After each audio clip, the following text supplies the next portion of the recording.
The model minority myth and Maher, or an appeal to empathy. I'm sometimes surprised by how strongly people, mostly white folk, will come at me when I choose to talk about discrimination and or prejudice. People who I would otherwise consider allies and friends seem to be very comfortable debating these topics as though they are esoteric for me and not at all personal. They may be outwardly polite about it, but it's a form of invalidation that always catches me off guard. I think part of this stems from the pervasiveness of the model minority myth, which presents Asian Americans as a monolithic group whose cumulative financial success contrasts with the struggles still experienced by non-Asian people of color, blacks, Latinos, indigenous, etc. The myth papers over the economic struggles faced by individual ethnic or demographic groups underneath the greater Asian American umbrella, including LGBTQ of Asian descent.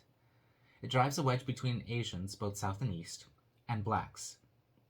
It stereotypes Asians as perpetually foreign and incapable of being American.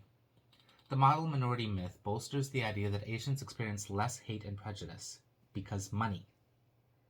It leads many to believe that such experiences, when not blatant and outright, are somehow less impactful, simply because Asians are a financially successful people. In the past, I partly bought into this idea. South Asians are, per capita, the wealthiest minority group in the country and have attained that rank in a relatively short period of time. There are many and varied reasons why this is the case. It's not as simplistic as our work ethic as compared to other people of color. They all work pretty hard too. I used to buy into the idea that discrimination against us was less important or less prevalent because it has not stopped Desis from attaining financial success. After all, financial success under capitalism is the true American shibboleth.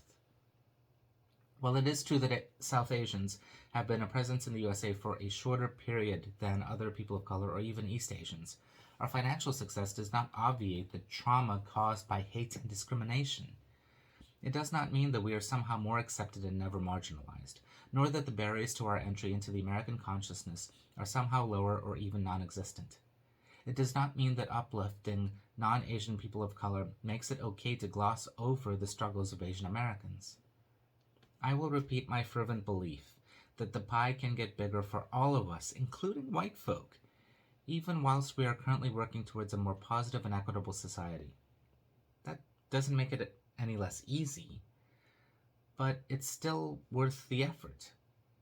And hey, what do you think those South Asians who have money might do with it if they always felt so welcome and integrated into American society? It's tempting to say that I don't do a good enough job articulating my own struggles, in part because I am grateful to be financially comfortable.